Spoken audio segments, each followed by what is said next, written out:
নমস্কার, আমি মনোতোষ। আর আজকে আপনাদেরকে হেয়ার ট্রান্সপ্লান্টের আগে এবং পরে আর একটা লাইভ সার্জারি দেখাবো, যে হেয়ার ট্রান্সপ্লান্টের জন্য কিভাবে প্ল্যান করা হয়, হেয়ার ট্রান্সপ্লান্টের সময় কতটা কি মেনটেন করতে হয়, আর হেয়ার ট্রান্সপ্লান্টের পেইন কতটা থাকে।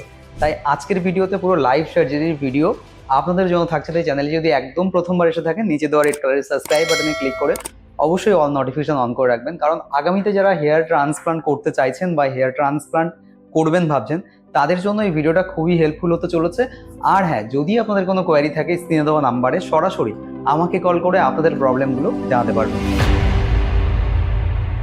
আর আজকে আপনাদেরকে হেয়ার ট্রান্সপ্লান্টের আরও একটা পেশেন্টের রিভিউ দেখাবো। হেয়ার ট্রান্সপ্লান্টের আগে আমার ভাই আছে আজকে আমার সঙ্গে, ওর আজকে সার্জারি আছে। এবার এই সার্জারির আগে অনেকের অনেক রকম প্রবলেম থাকে। অনেকের বল্ডনেস থাকে, যেটা সার্জারি করি এবং সেখানে হেয়ার চলে আসে। কিন্তু এই ভাইয়ের বল্ডনেস তো কম, কিন্তু থিকনেস একটা প্রবলেম আছে, আর হেয়ার লাইনের একটা বড় ইস্যু আছে। আর সেটা নিয়ে ভাইয়ের সাথে কথা বলে। ভাই, বয়স কত তোমার এখন? আমার বয়স এখন 28। আচ্ছা, মেনলি কি প্রবলেম হচ্ছে তোমার চুলের এখন? প্রবলেম আমার বলতে সামনের দিকে ফ্রন্টের সাইজে একদম চুল পাতলা হয়ে গেছে।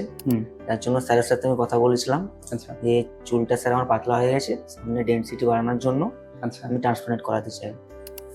এই মুহূর্তে যেটা দেখতে পাচ্ছি, তোমার মাথার কন্ডিশন, চুলের শুধু দুদিকে তো তোমার অ্যাক্টিভ হেয়ার লস কি খুব ছিল? মানে কপালে আগে এরকম অনেকটা আগে চুল ছিল এরকম না তো? না, এরকমই ছিল তোমার এজ ইট ইজ যেমন দেখতে পাচ্ছি? আমার চুল ছিল, অনেকটাই চুল ছিল।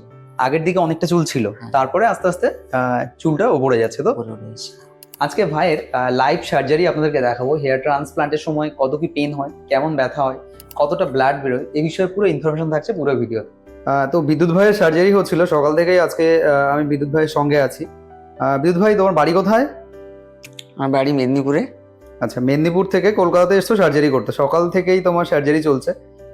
এখন কেমন কি ফিল করছো বলো? হ্যাঁ, অনেকটা ভালো ফিল করছি। যখন সিলেটস হচ্ছিল তখন কি পেন ব্যথা কিছু মনে হচ্ছিল? না, সেরকম কোনো ব্যথা পেন কোনো কিছু মনে হয়নি। আচ্ছা আচ্ছা, স্বাভাবিক। আর দুপুরবেলা লাঞ্চ করলে মাথা ভারী ভারী বা হালকা এরকম কিছু, মাথা ঘোরা? না, সেরকম কোনো কিছু ফিলিংস নেই। আচ্ছা, কত গ্রাফটসের সার্জারি হচ্ছে তোমার? স্যার কত গ্রাফটস বলেছিল তোমার সার্জারির জন্য? স্যার তো 1700 থেকে 2000 বলেছিল। হেয়ার লাইনটা ডিজাইনের জন্য, পুরো সামনের হেয়ার লাইন তো? হ্যাঁ। আচ্ছা, বাড়িতে কে কে আছে তোমার? বাড়িতে মা আছে, বাবা আছে, বোন আছে। আচ্ছা আচ্ছা, ভয় লাগছে না তো একদম? না তো, ভয় কেন লাগে? কি করো তুমি? প্রাইভেট কোম্পানিতে জব করি। আচ্ছা আচ্ছা, এতগুলো টাকা খরচ করে হেয়ার ট্রান্সপ্লান্ট করছো, কি করে জোগাড় করলে এতগুলো টাকা? হ্যাঁ, ইচ্ছে ছিল করার, তাই নিজে কিছু করে টাকা ইনকাম করে করেছি। খুব কষ্ট করে সার্জারি করতে হচ্ছে, হ্যাঁ? কেমন রেজাল্ট আশা করছো? আশা তো করছি রেজাল্ট ভালো হবে। ক্লিনিকে কেমন দেখলে রেজাল্ট এসে, যারা সার্জারি করেছে তাদের? হ্যাঁ, সবাই তো বলছে খুব ভালো। তুমি কি ফিল করলে? আমিও ওদের কথা শুনে ভালোই ফিল করেছি। এবার আমার যতক্ষণ না হচ্ছে আমি কি করে বলবো বলো? তো দেখতেই পাচ্ছেন আপনারা, ভাইয়ের সার্জারি প্রায় কমপ্লিট হয়ে এসছে, আর অল্প কিছুক্ষণ মধ্যেই সার্জারিটা কমপ্লিট হয়ে যাবে। ভাই কিন্তু একদম রিল্যাক্সে আছে।